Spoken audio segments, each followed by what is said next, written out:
Aminata, l'année dernière, vous êtes allé en finale de cette Coupe de France. Quels sont vos objectifs cette saison dans cette compétition, sachant que vous sortez tout juste d'une période compliquée en championnat? Alors bonjour tout le monde. Moi je crois qu'à chaque fois qu'on galère en championnat, on finit en finale de Coupe de France. Donc j'ai espoir que ça fonctionne encore pour cette saison, même si ça va un peu mieux en championnat. Euh, Hormis le match contre Rennes où on s'est un peu loupé, tout se passe bien pour l'instant en Coupe de France. Ça c'est cool, je pense que si on continue sur cette lancée-là, on peut atteindre la finale.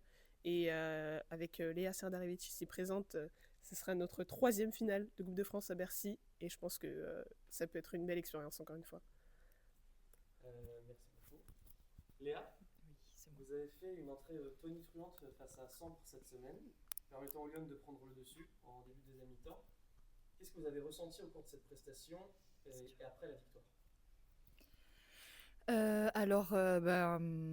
C'était un match très important, le match de Sambre. C'était histoire de un peu capitaliser sur les résultats et le travail qu'on fait depuis la trêve. On avait l'opportunité de prendre 8 points en 2 semaines, ce qui avait été, si le compte était bon, comme Barbie nous l'a dit avant le match, 8 points depuis le début de la saison on avait eu. Donc voilà. Et on a galéré en première mi-temps et on savait qu'il fallait tenir le coup, que physiquement on avait plus de rotation que Sambre et que on allait certainement prendre le dessus physiquement, et c'est ce qui s'est passé. Donc la sensation, la victoire est très agréable en tant que compétitrice.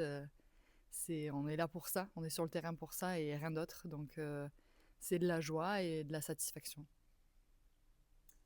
Aminata, que pensez-vous de votre adversaire de demain, Pessac? Est-ce que vous avez déjà eu l'opportunité de les analyser avec les équipes, les coachs? Alors on les a pas encore analysés en groupe, mais moi j'ai fait mon analyse de mon côté. C'est une équipe qui met pas mal de rythme dans le jeu. Donc je pense que ça va être assez chiant. Ça court, en attaque, ça joue des duels de tous les côtés, ça tire un peu de loin. Il y a un peu de tout.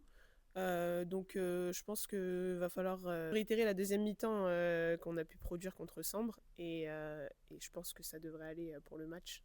En championnat, le classement est serré en dessous de vous, mais il s'est aussi resserré au-dessus. Vous vous êtes rapproché un petit peu, vous avez comblé un certain écart après vos victoires récentes. Votre bonne série influe-t-elle sur vos ambitions pour voir plus haut que la deuxième moitié de tableau sur la saison en championnat? Pour être tout à fait honnête, non. Je pense que là, il faut qu'on reste humble et qu'on prenne vraiment match après match, qu'on ne se projette pas plus loin. On l'a vu que le championnat est très dense. Tout le monde peut battre tout le monde. Donc, je pense que là, le mieux à faire, c'est de se focus sur chaque match et d'essayer de rapporter le plus de points possible. On est très contente déjà d'avoir récupéré des points et d'être remonté, d'avoir un peu décollé le bas de tableau. Mais on va se contenter de travailler. Est-ce que jouer à domicile, ça peut être une force supplémentaire pour vous? Est-ce que parfois ça vous pousse dans des moments difficiles?